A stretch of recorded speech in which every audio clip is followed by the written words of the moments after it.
Fragments of silicon, not rated for material for constructing storm shelters.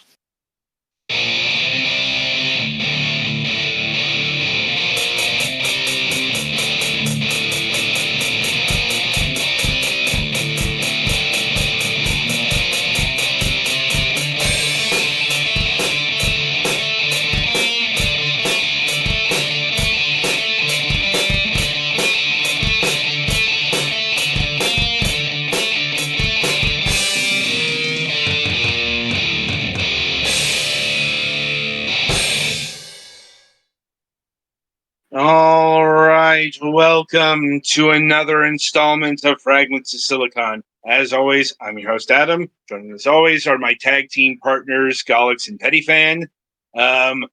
Let us get to what we refer to as random musings about our lives that we've disguised as the news. Petty, why don't you start us off because you've got good news for a change. We, after 28 years, have finally ditched our cable company and have gone to fiber internet. Google Fiber? No, it is a local company. So, yeah, Google Fiber never went this far north, and I don't know why. Yeah, I know the feeling. Like Google Fiber missed the county I'm in. It's especially weird because we're like less than an hour from KC, and we're like one of the top 10 largest cities in Missouri. I don't know, I'm pretty sure Google Fiber is rather Southern California brained, Silicon Valley brained. Maybe, Probably. but who knows? There's probably more forces at work here. You know, cable and telecoms and all that business. Actually, you'd be surprised just how cheap the fiber optic cable itself is to run. The only thing that's expensive is the end. Well, that's the thing. Cable and telecoms can, get the laws written to make sure the competition doesn't move in. Yeah. But that's a discussion for another day. Mm-hmm. Right. But yeah, anyway, we just got the fiber installed yesterday, and I had the most joyous time calling to cancel our cable subscription. Did you dance afterwards? No, of course you didn't. No, but my sister said it was better than TV because she was listening to me while I was on the phone with them. So, yeah. Still working on getting Mom a new job. She got some interviews lined up, so hopefully at least one of them pan out. Yeah. I know. Well, no. I'll get into it. Somewhat. And yeah, other than getting the new internet, which we are now coming to the people live at gigabit speed and at the speed of light. At least to a Twitch server at the speed of light. Who cares? Not at the actual speed of light. Actually, with fiber, yes, it is light. It's not going through copper. It is light. Okay. Right. Sometimes you forget that. Yep. It's 1,000 tiny flashlight tubes. I mean, you're not too far off on that. Anyway. Galax? Yep. Yeah. You just segued into yourself. Oh, well, my 4th of July ended up being kind of a weird bust. I canceled the normal Friday plans I usually have and some of the weekend stuff and rearranged some of the weekend stuff to be able to do a family cookout on the 5th. But day of, we got a call that my uncle, who was going to be the host, had tested positive for COVID because I guess he hadn't been feeling well. I don't think he's doing too bad, but we have a lot of old people, so... Yeah. Best not to spread that. Yeah, so that got canceled, and then obviously at that point I wasn't going to try to do the train trip to visit my grandfather that I was thinking about doing before they had announced that they were doing the cookout, which was on very short notice to start with. Mm-hmm. And then the rest of my weekend, so I had nothing to do on Friday and had to reschedule around all my other stuff for the rest of the weekend and couldn't put anything back in time, so ended up not doing a whole lot. Otherwise, it's just been hot and humid, and I feel like my brain isn't working right. I can relate.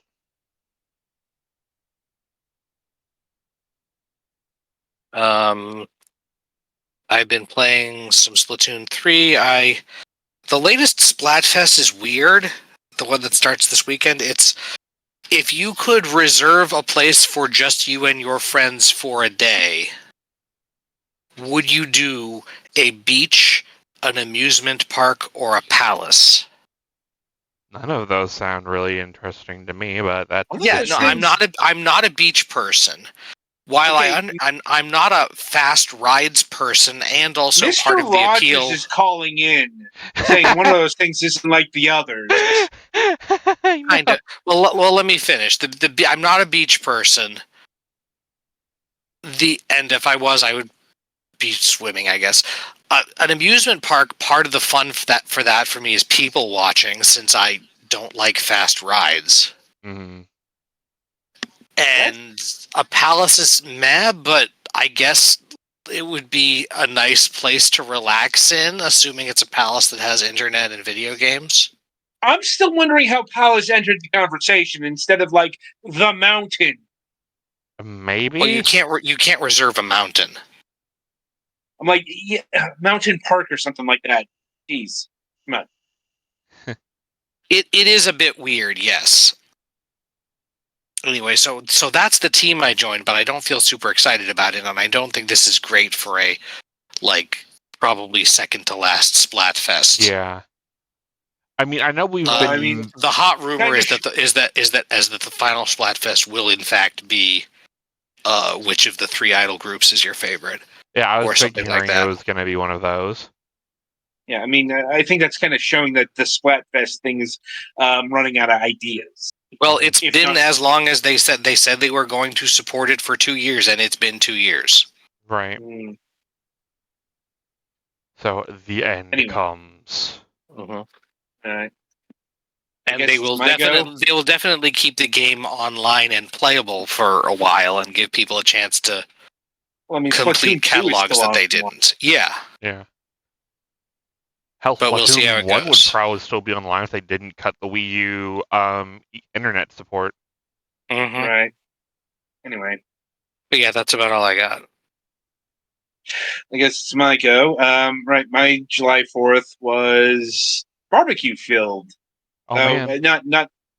Not home barbecue. We went to a barbecue place. Ah. It's a chain. Like, their barbecue's pretty good. You know, it's not as good as it, like, if you get like local, authentic, whatever. But Yeah. you know, If you for know our a guy type deal. yeah. Don't know that place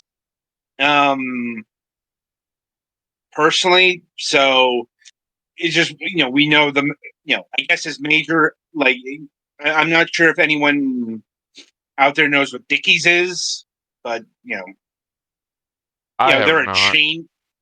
Yeah, they're a chain barbecue place. Mm. Like I said, their meat's pretty good. Their barbecue sauce, even when I could have it, was nothing to write home about, though. Mm. Like, now, granted, depending on what school of barbecue you come from, that's not a problem, but that's a conversation for another day. That's a fist fight for another day, friend. Well, I'd imagine you'd be representing Kansas City. Yeah. Because fuck Texas barbecue. You know, like I said, this is an argument for another day. I'm glad you revised that argument. Well, I mean, this isn't even getting into the other two major schools yet. I'm aware. Anyway, unfortunately, those festivities have been dampened by more events involving my brother, let's say. Like, He has a very active life and not in the good way. no, he does not. I'm like, because he managed to pull a 1-2 punch this past weekend. Oh, fun. I mean, it's Mac-like in its propensity here, and I mean that in more than one way. Mm-hmm. Because he's been transitioning over to be to Uber Eats. Oh boy. And he this story is kind of like something I'd expect from Mac. Quite frankly, because he was out delivering on Saturday, and he decided to take, for whatever reason, in order to let's say a country, a place out in the fucking country, and it's been raining, so the country roads have been flooded, Oh and no. his car went into a water hole Oh and got no. flooded. Because Florida. Specifically Yes. rural Florida. Yeah. And the long and short of it is he's without a car right now. Oof. Like, and he also got dismissed from his day job, because of it. Like I said, these are the dramatics I've been having to deal with for months now. Mm. So that's a whole thing.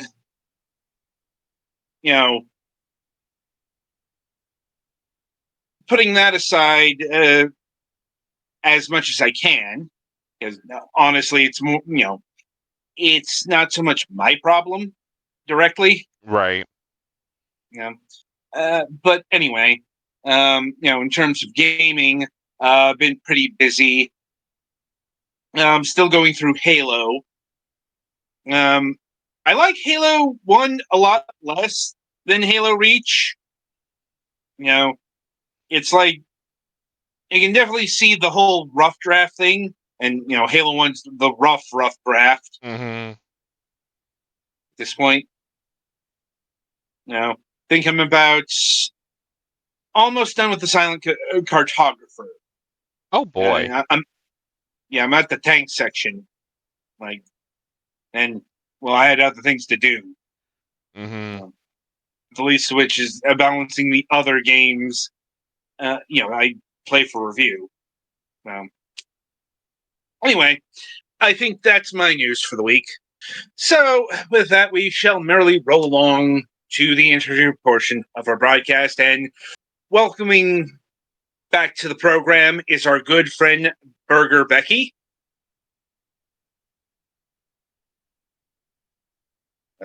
Unless she muted herself.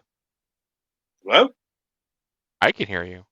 Yes, I did. I muted myself because I was waiting for you to finish up your introductions things. Understandable. I do it all the time. Hello, everybody. I'm glad to be back. Indeed. It's good to have you. I suppose the first thing to ask is how you've been holding up these past few months. Day by day. For those listeners who don't know, my wife passed away last January, so I am, time heals all wounds, but I still have wounds. Mm-hmm.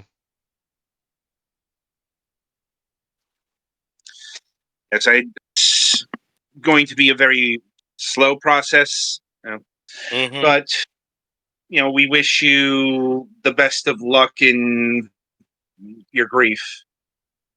Thank you. I mean, it's the worst part is behind me. I've moved on to the 5 stages of grief to acceptance, but still it's, the emptiness of not having your soulmate anymore. Mm-hmm. But At least, in the Yeah. meantime, thankfully, we were able to ship Luxor Evolved. We finished it while she was in the hospital, so Mm. you know, that's why I was able to get it out. And then, of course, it just took forever for Accelerate to actually publish it. But in the meantime, it gave me the time I needed to grieve. Mm. I suppose it all worked out then. You know. It did. It did. I mean, the game was completed back in November, but Accelerate had their. They just wanted to find a publisher for the game, and marketing. It's just it does. Marketing, QA, and whatnot takes time. Yeah, So Accelerate isn't the publisher on this? it is. Long story short, Accelerate Games is a new publisher on the block. They are formed by the guy who was one of the founders of Acclaim. Oh, yeah. Again, Greg Fishbeck, I believe. I may be mispronouncing his last name. Anyways, he went ahead and bought IP from certain companies. Myself was one of them because I had a 50% interest in the Luxor IP. So, because we were originally just doing the game to be published for Old School, but we were doing it on our own time, taking our time doing it because I was working full time at another company. When Accelerate came in and said, "Hey, how much for the IP? Not just the game. I mean, literally, how much for the game?" A deal was struck, and that's when and then I was no longer working for that large company, and then that's when we said, "Okay, Old School is going to be contracted, and we're going to do the port." And the port was, of course, for the Switch, the Xbox One, and the PlayStation. And after working on it with my team, we got all 3 versions done. And in the meantime, Accelerate was doing a game called Toy Soldiers.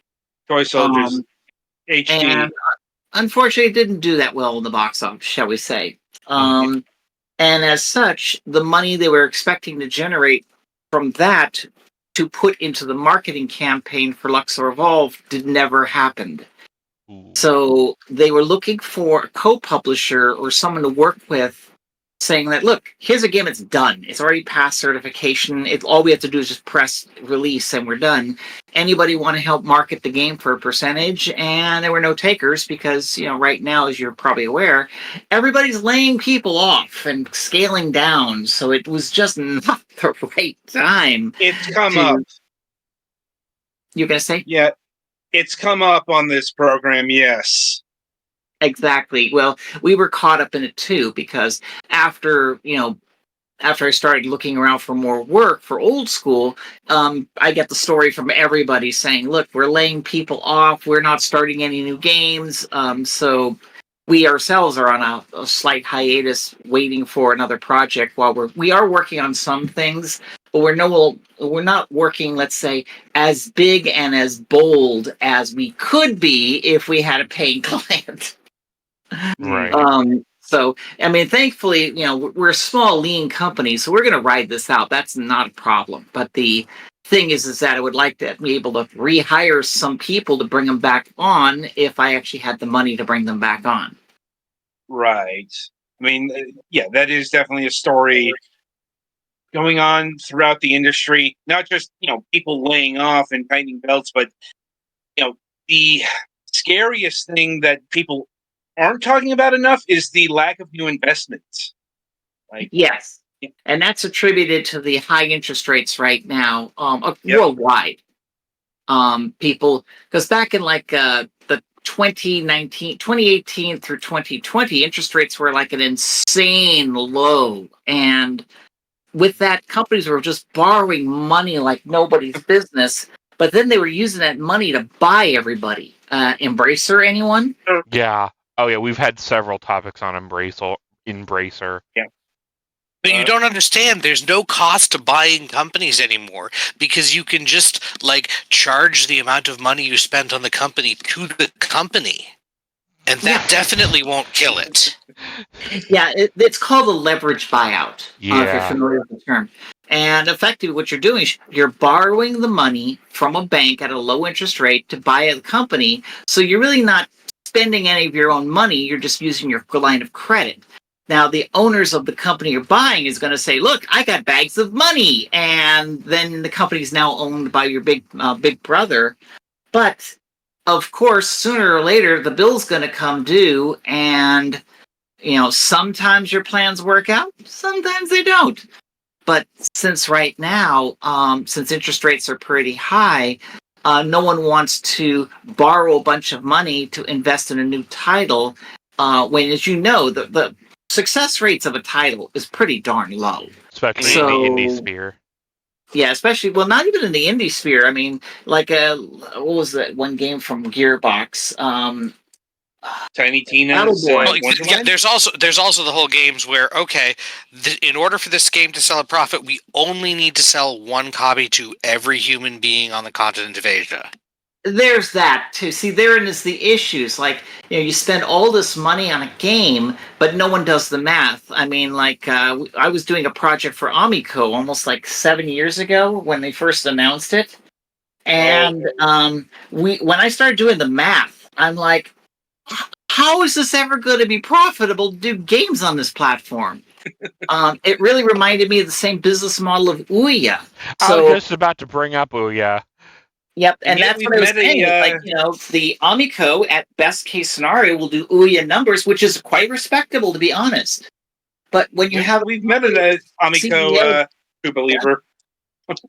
Yeah, but if you have a company CEO telling people that your software is only going to retail for $4.99, period, and if we sold Ouya numbers, let's say we sold 250,000 units of the Amico, all right? Mm-hmm. Normally, you only at best do 10% buy-in, meaning that 250,000 units sold means that I will sell my game to at most 25,000 units. Mm-hmm. Therefore, if I'm only going to get $5 each, that's $125,000 gross. After you take your 30% for the sales, and the taxes and the other stuff like that, you're down to $75K. So your game has to cost $75K or less just to break even. Yeah. Okay, and that's, of course, assuming you have a 10% buy-in, and that only happens on really, really good games. Most people are somewhere around 1 to 0.5%. So, like, if you're doing an indie game that you want to do it on a platform, like I sell on Steam, you'd say, okay, if I only sell to 0.5% of all Steam users, active Steam users, that mind you, I'm still going to sell 100,000 units. So even if I sold my game for $1, I get $100,000. Not bad for a really simple game. Whereas if my game sold for like $20, I'd sell a couple thousand units, and then I drop the price to $5 during the Steam summer sale, and all of a sudden I make enough money to make everything worthwhile. Math works. But when it came to Amico, there was no scenario I could figure out where, unless you found slave laborers in China or something like that who did the games for you for free, there was no way you could be profitable. Mm-hmm.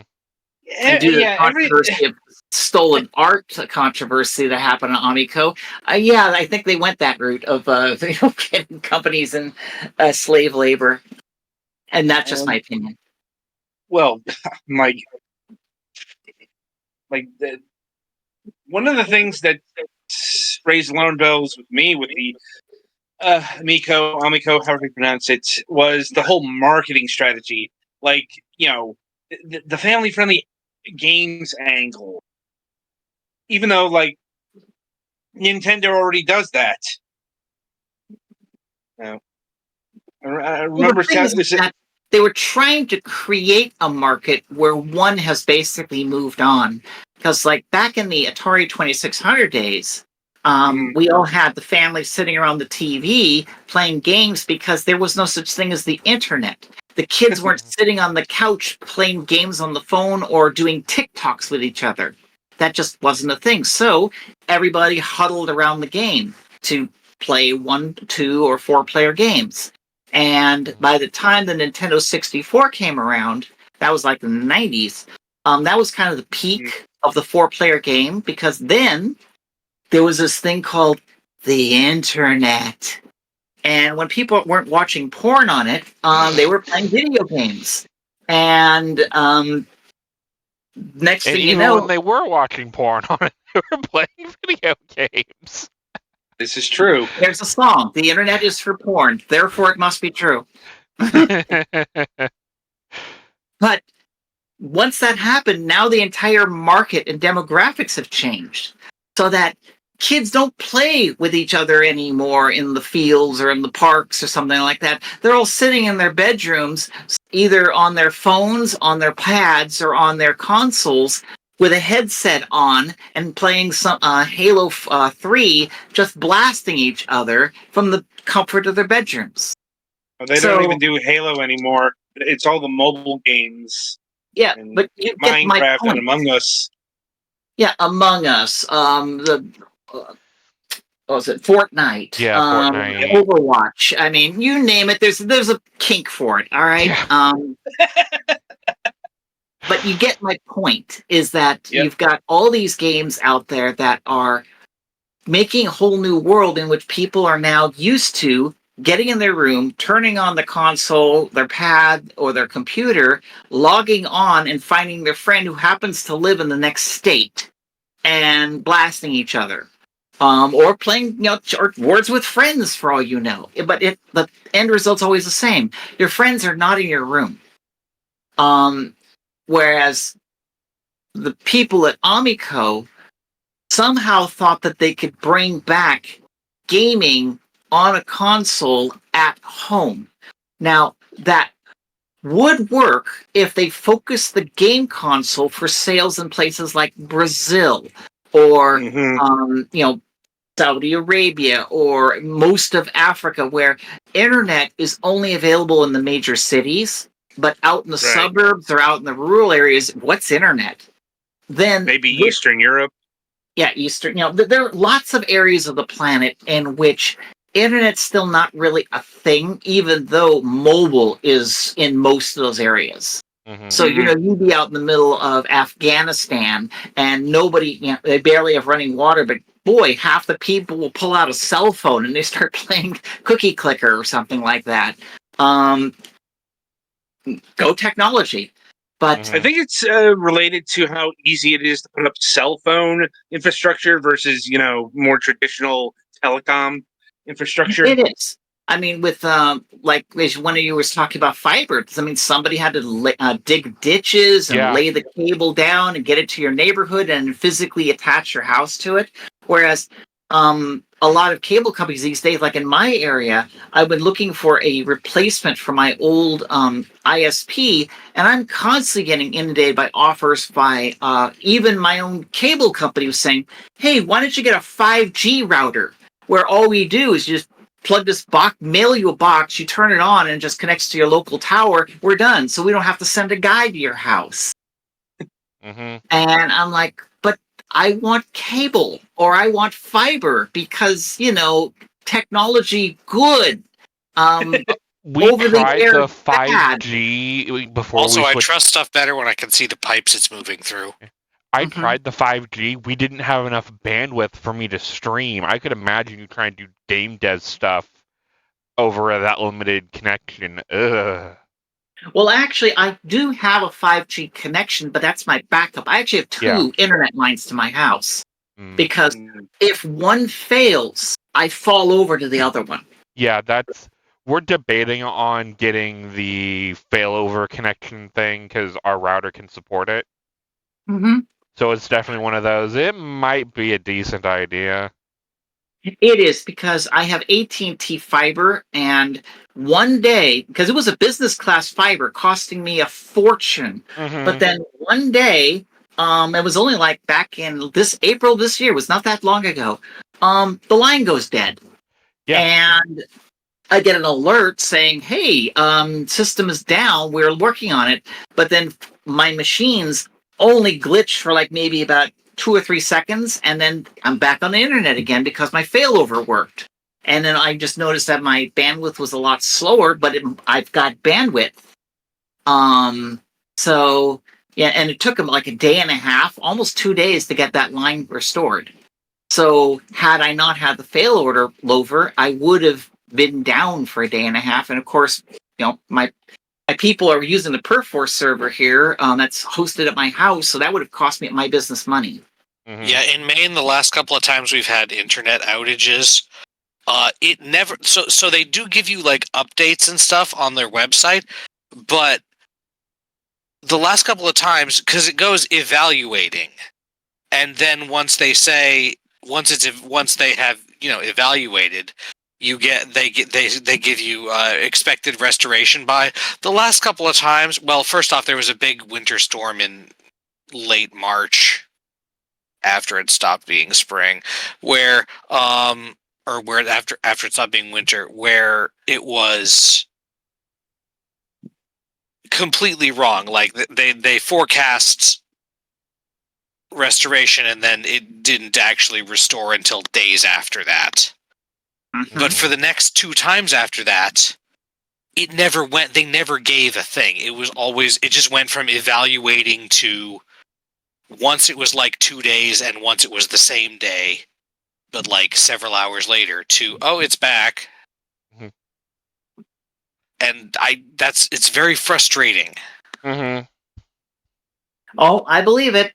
I totally believe it. I mean, I've had those issues too because those systems it relies on the technician doing the repair to constantly log in their work, and sometimes they forget to log it in, or they do but they lie.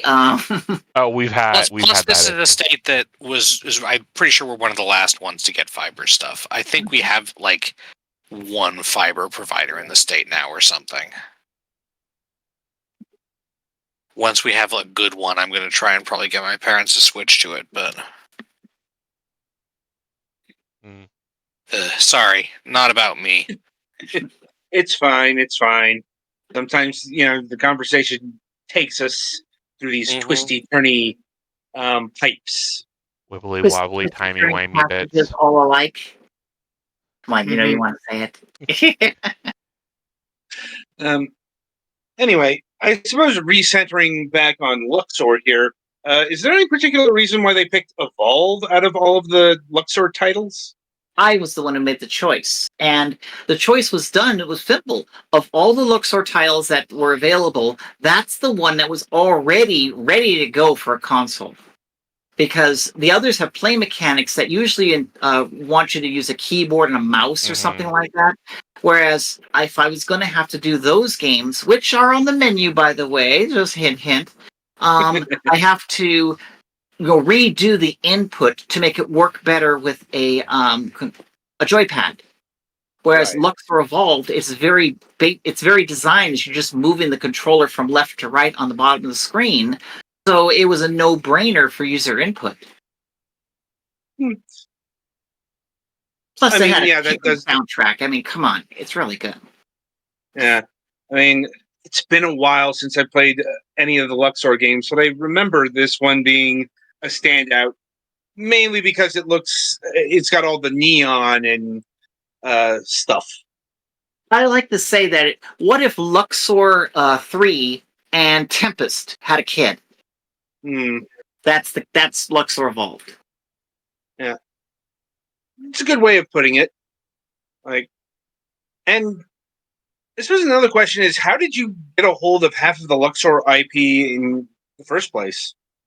A friend of mine who I've done business with for the last 20 years, Ron DeMont.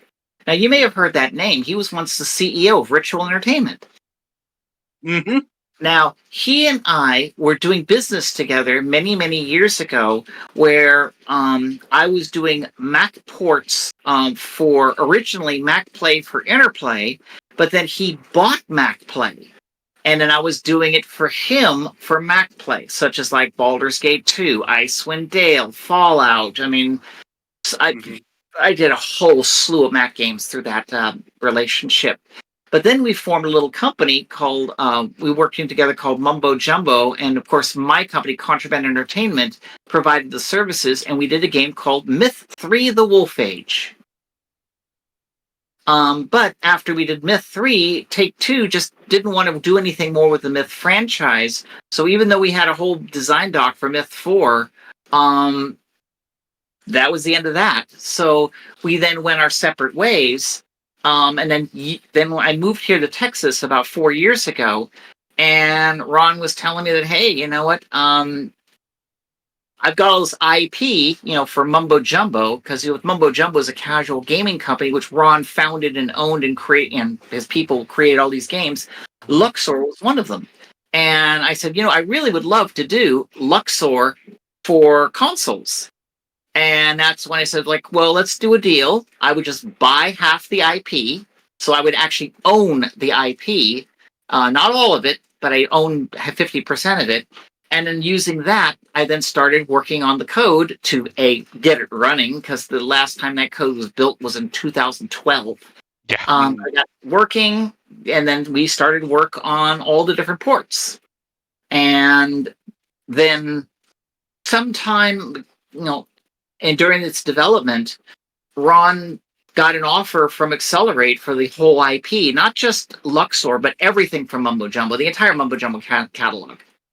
And so he was like, they're giving me the equivalent of a bag of money. Said, well, if I get my bag of money that I used to buy Luxor with, I'll let you do the deal.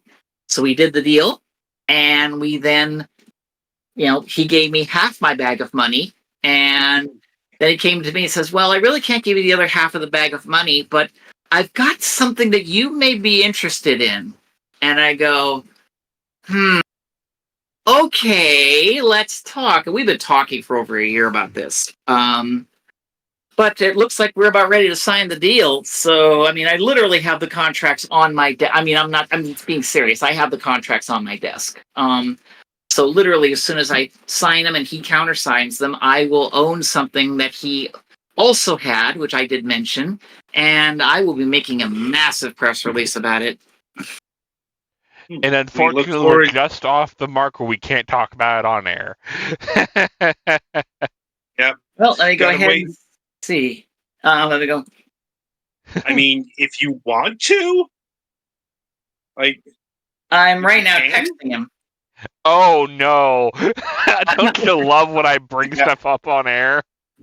Well, the funny thing is that if he says yes, then then you guys are gonna have a scoop. Oh, I love this. Adam, don't you love when I mess around?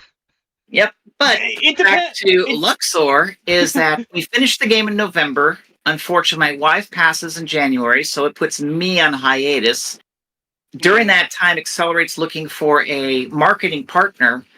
They don't find one because everybody's laying everyone off. Mm-hmm. So they just told me around the beginning of June that they were going to release the game on June 26th, I think it was, June 26th or 27th. I know it's in their time frame.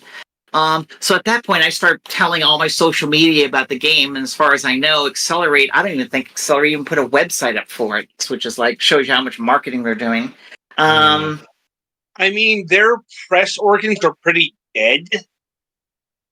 Now, it seems the failure of Toy Soldiers HD hit them pretty hard. Oh, it did. They were really expecting a lot more sales. Add maybe 2 zeros to the sales numbers that they actually got. I don't know the sales numbers, but I just know that it was well below what they were. Well, I know they weren't the only ones who got hit by that, because Signal Studios, the developer, had to close up shop after that. Mm-hmm. Oh yeah, well, if I didn't have the ability to basically live on my own with no income, I'd be closing Old Skuul. That's how bad. But thankfully, I have a nest egg, so I can actually retire if I wanted to right now. So that's a good place to be. But it also means that I'm writing out this drought, doing titles and stuff. And of course, if I close this deal, well, then maybe it might be another source of income.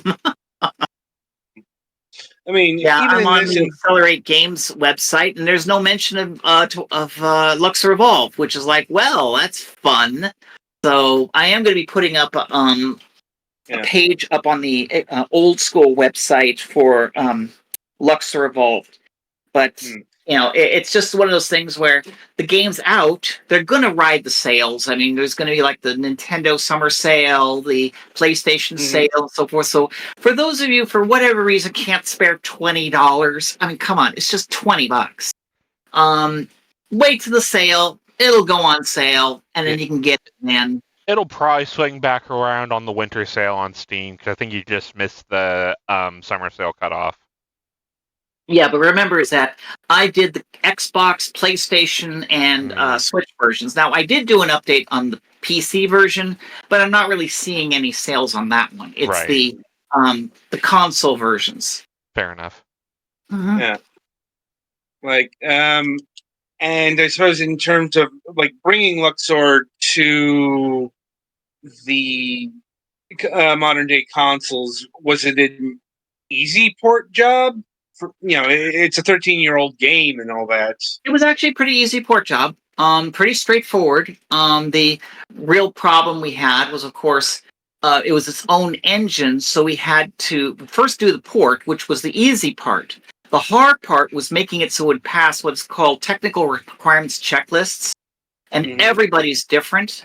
But we had to put that into the game engine, in some cases add features to the game that never existed, such as like we had to make sure that it worked with trophies and achievements on PlayStation and Xbox. We had to make sure that when you're playing the Switch version, that when you plug it into the base, it would change resolution to go onto the TV, and when you pull it out, these are all little things that you don't think about. Yeah, if you hit the Xbox guide button, doesn't just totally crash the software, stuff like that. Exactly.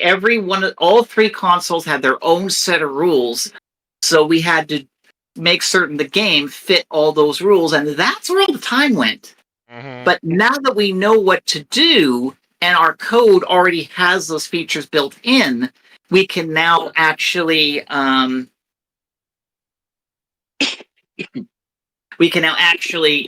do the other mumbo jumbo games, such as like Luxor, Luxor 2, Luxor 3, Luxor 4, Luxor, paint by numbers. I don't know, because there's a whole bunch of them. Yeah. But I was mentioning the pre-show. I vaguely remember seeing a bunch of like mumbo jumbo stuff on a demo pack on a laptop I got a long time ago. Oh yeah, mumbo jumbo's heyday was around between the year 2001 through 2011. Yeah, and that's when I got my last laptop, so yeah, it tracks. Yeah, because Mumbo Jumbo was doing games with a Real Player, Big Fish Games. Mm-hmm. Real Player is what my laptop had. They were doing pack-ins at Walmart, because that's where they made all the real money. Yeah. If you went to casual Walmart game market at Walmart in the early 2000s. Mm-hmm. Yeah, that's where PopCap made their fortune. Yep. Yeah. And that's where they made their money. But of course, in around 2014-15, that's when the market kind of changed to digital downloads, so they weren't really making any more money on Walmart. And not only that, but the mobile market came up and kind of killed the casual PC market. And there you go. Yep. I'm pretty sure this could be a topic of discussion in and of itself on the, death of the casual PC market. It could be, but we'll explore that another time. Mm-hmm.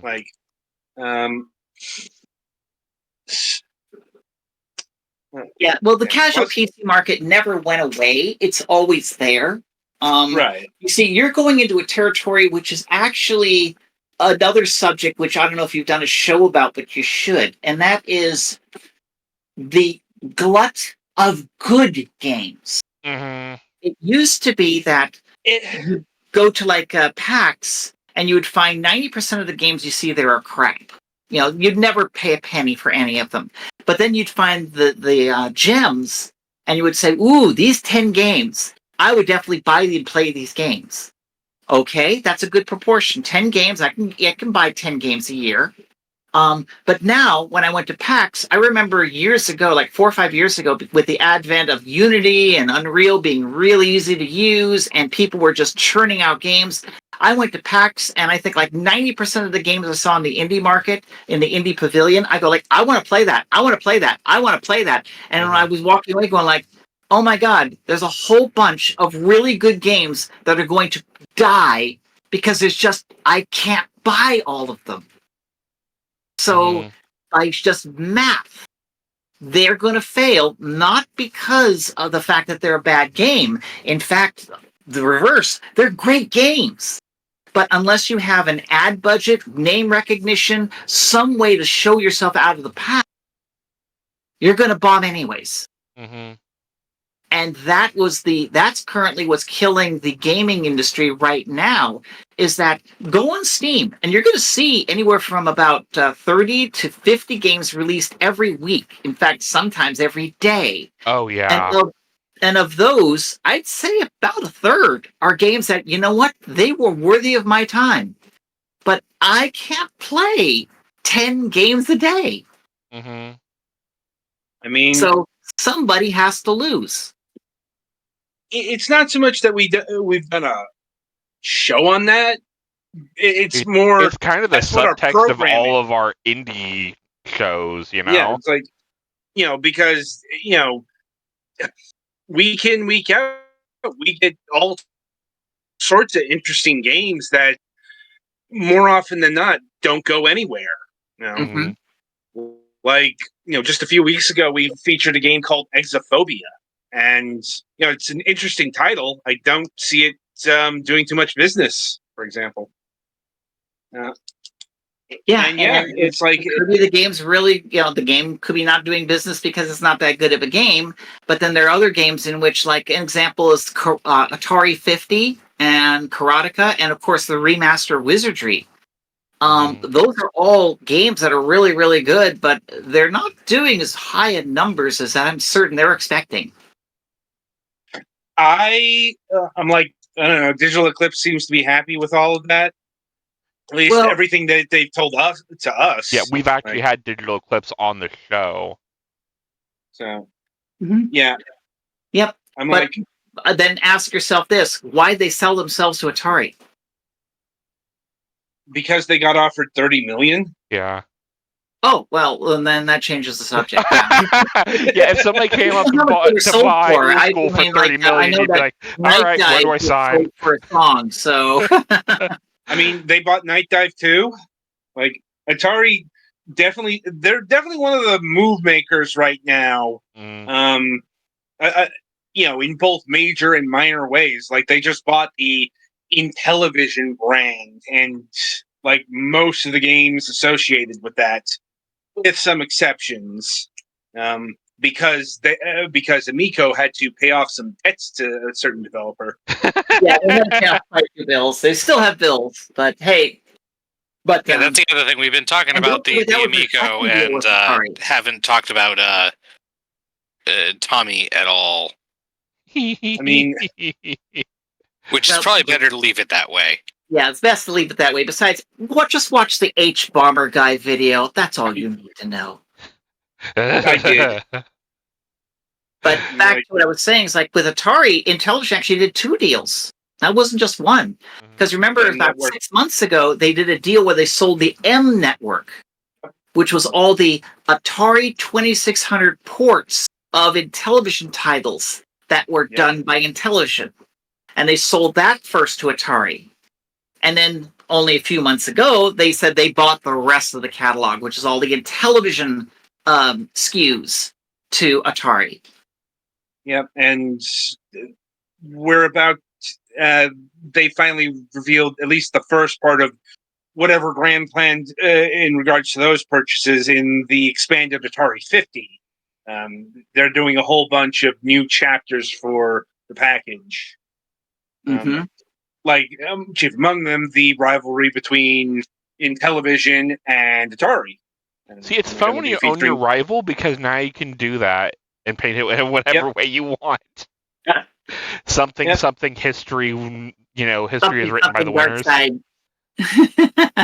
Yep. I mean, we know a lot of people in that, sphere. Hey, I was there too. Yeah. I didn't work for Intellivision or the Blue Sky Rangers, but I was working for Avalon Hill. But I do remember the the market share rivalry because, Atari had all the arcade classics because, they made them in the arcade division, but Intellivision came in for sports. And because their console could do better graphics, there was always rivalry saying, like, this is what baseball looks like on the Atari. This is what it looks like on television, and so forth. And Atari really couldn't argue. And not coincidentally, that's going to be the chapter Atari 50 is going to have, the sports rivalry. Yep, and of course, Intellivision was the one who came up with the whole concept of licensing NHL, NBA, NFL, etc. Which, of course, later on, EA Sports takes over. Mm-hmm. Yeah, there's a few other companies that, like before then, like RBI Baseball, I think is the first baseball game to have MLBPA licensing. Yeah. Which is important in its own way. But yeah. So back with Luxor is that the IP is now owned by Accelerate Games, and of course, if Accelerate Games has any more things, for all I know, then maybe Atari will come up to them and say, "Hey, how much for that?" I mean, you joke, but they've been doing that to a lot of people, like, and not just classic stuff. Like they bought a couple IP off of Tiny Build recently. Like they bought Totally Reliable Delivery Service and Surgeon Simulator for Infogrames. They revived Infogrames. Damn. Yep. That might be the most impressive thing out of that statement. I'm like... Yeah, Infogrames is one of those brands where, why? Yeah, that's my take. To have it around, but it's not exactly a brand name that inspires good vibes. It's their indie publisher now? Huh? It's their indie publishing label now? Not even joking, that's what they set it up as. Hopefully that now I got permission to announce. Ooh. Okay. I got permission. Let's go back in the Wayback Machine. In 1983, me and a couple of people got together and say, "Hey, we just got fired from Boone Corporation. Let's form a company." Sure, why not? And out comes Interplay. Now we fast forward to 1991, and Apple's, coming out with this new PowerPC line of computers and so forth, and people love Mac games, and I love programming on Macs and so forth. So I said, hey, the reason our Mac versions of our games suck so bad, or better yet, don't sell so well, is because they're not Macintized. That is, we don't put in the menu bars. We don't put in the double click and starting up a game, the save games with icons and stuff like that. Now, if we were to Macintize the games in addition to getting them to run on the Mac, and then put it under its own brand name, we'd sell more copies. And sure enough, a brand called MacPlay was born. And with that, I started doing... That's when I started my 10-year journey in hell, where I was doing nothing but Mac ports every freaking month. So there, I did games like Shattered Steel and Wolfenstein 3D, Out of This World, Battle Chess, things like that. And of course, they're all converted to Mac and also, made very, very Macintized. Well, then, in 1995, leave Interplay, but I was doing my first contracts, was doing even more Mac ports. But then Interplay really was just losing interest in doing Mac games, so then I had my company Logicware do Mac publishing. So I was licensing Interplay games. I'm doing the reverse now, where I'd license the games from Interplay, like Tempest 2000, Shattered Steel, and Redneck Rampage, and they were sold under the Logicware banner. I still have the boxes. It says, these games sold by Logicware, and those are my company. Then, 2001, Interplay's not doing so well, and because Ron Dumont's looking for brands, he goes up to Interplay and says, "Hey, MacPlay, what you doing with it?" And it says, let me look in the shoebox. Let's see, it's gathering dust. How much you want for it? Okay, signed a deal. And Ron then reforms as MacPlay Digital and starts distributing games under MacPlay. Well, 2018, 2019, it too peters out and it gets put back in a shoebox covered in dust. To which then a year ago, Ron says, "Hey, you know what? That bag of money I owe you?" And I go, "Yeah. What if I give you what's in the shoebox?" And I go, like, "Sure." So just signed a deal that I will now once again be running and owning MacPlay. Damn. So I've already got the domain name. Or actually not the domain. I got the Twitter account, the Facebook account. I'm going to be transferring over the other stuff once we finish signing all the documents and stuff. But look for me to be contacting a lot of game devs to say, "Hey, you know the Mac version you never did? I'd really like to license it, put it on the Mac. And of course, we're going to Macintize it and everything to make it like what I was doing back in the 90s and aughts." And the first game has already been signed. Luxor Evolved. I I already have it running on the Mac. It's already running. It's running figured great. you have it on Mac. You develop on Mac. Actually, I develop mostly on a PC these days. I have a monster PC. It's a 64 core Threadripper, so it's 128 threads, 256 GB of RAM. I have 3 M2 SSDs directly tied to the CPU, so I have 12 terabytes of storage. Then I have a hard drive array that gives me another 100 terabytes of storage. Then I got a server rack downstairs, which is a petabyte. And of course, I have a collection of software backups that go all the way back. And let's say that I have a head start. Yeah. You just need John Hancock's and stuff is go. Basically. Yep. Basically, we are now John Hack and go. We're now to the point where I can announce it. So you guys have now a scoop. Yay. You can now announce that Rebecca Heineman is now the proud owner of a shiny new MacPlay. Congratulations. Thank you. Yes. Congratulations for having your kid back. Pretty much. That is the fun part, is that, it was a labor of love, and I did have a lot of ownership on it. Now, granted, it was always owned by Interplay Productions, and I owned a piece of Interplay because I was one of its founders. But it's nice to say that something that I helped breathe life into is now in my control and my ownership. And because what's funny is this now, other than Interplay, that's the only company that I formed that I don't own again. Because I own Logicware, I own Contraband, I own Old Skuul, and I literally own those domain names and the trademarks and everything. Those are mine. So now I own MacPlay.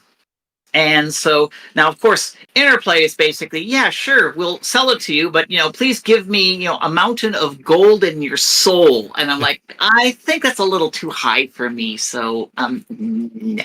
Yeah. That's probably why everyone else backed away. Like, I remember THQ Nordic specifically telling us that they were not dealing with Interplay because of that.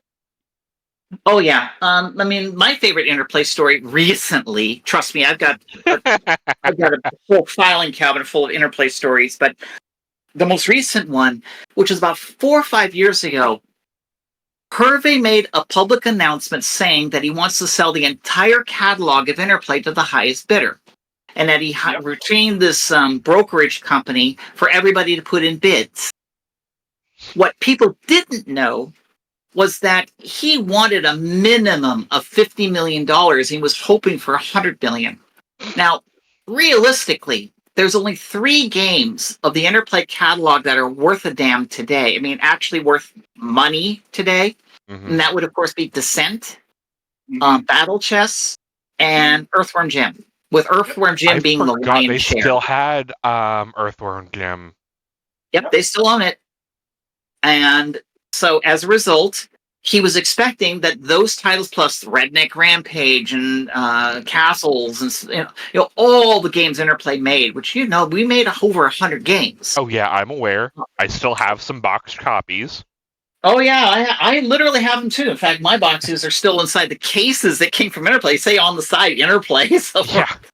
I got a whole garage full of them. Oh yeah, so that's I would imagine. People say like, "Hey, I just paid $2,000 for this game," and I'm like, I have a whole box of them. Honestly, Yeah. maybe I should put them on eBay. It's one of those, I don't think I have anything rare, so sorry I can't offer you anything to archive, but, you know.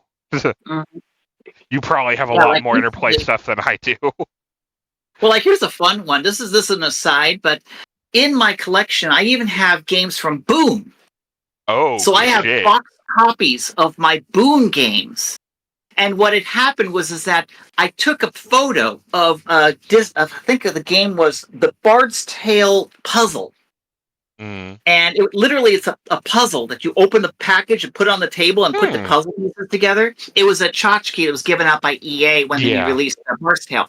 But in the background, you could clearly see Cyclone and Crater Raider from Boone in their boxes.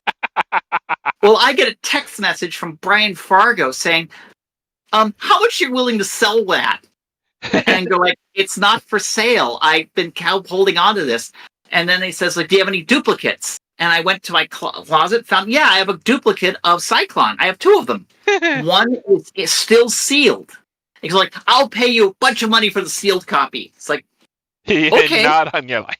Oh, well So I then made a deal with him and sent it off to him. At least, thankfully, he put it up on Twitter saying that he has it and it was because of me. Yeah. But then, unbeknownst to That's him, nice. after I made the deal, I went in my closet and I found 4 more. I was about to say, there was going to be a stinger in here somewhere. We know Becky too well. Yeah, I got 4 Yes. more. I donated most of them to the the Video Game History Museum. Mhm. I also found recently my Zonix VIC-20 games, the ones that I actually did. And that was also done during the Boone years. And those are now in the hands of the museum. Yeah. I was honestly going to ask how much of your stuff has either been, Internet Archived or Internet History Museum. Right now, I'm still going through my collections and stuff, but the way I'm judging it is if this is something that I already have a dump of, or something like that, then I'm just going to give it to the museum, because if I want to play the game, I can always just pull it up on the emulator or actually use my dev kit because I still have a working Sluggo 3. So I can use that on the actual hardware with the personality modules. Right. I don't really need the cartridge. Yeah. So in that And it's case, one of those, it's probably better to have it preserved historically than it just sit on your shelf. Yeah, and also one thing that kind of opened my eyes with the passing of my wife is the fact that you can't take this shit with you. Mm-hmm. So I might as well, while I'm still alive, I want to make certain that these things find a happy home, so that when I am too old and decrepit to care anymore, I don't have to worry about my kids dealing with it. Because, like, for me, my wife left without a will. So I had to spend months going through her things, finding what goes in the museum, what goes here, and of course that's all memory bombs and stuff. But there's a lot of things we had which are like, this really should be in a museum, the kind of thing. So I had to find a bunch of stuff and put them in D&D museums and things like that. When my grandma died recently, we found some very, very old family artifacts that didn't really have any much use that were donated to museums because they were much more useful in a museum than in any of our personal hands. Yeah. But, like, I'd go with the idea of, like, what if Janelle and I both died in a plane crash? Mm-hmm. Then I had to think about, my kids would come in here to empty out this house. But half the things in here, they wouldn't even know what they are. Oh, yeah. So they would put it in a dumpster, not understanding that, this box that says Ouya, that's a Ouya dev kit. Mm-hmm. So that actually, if you put it on eBay, you'd probably make $500 on that thing. Yeah. Or they just dump it in a box that just said, Burger Becky Heineman.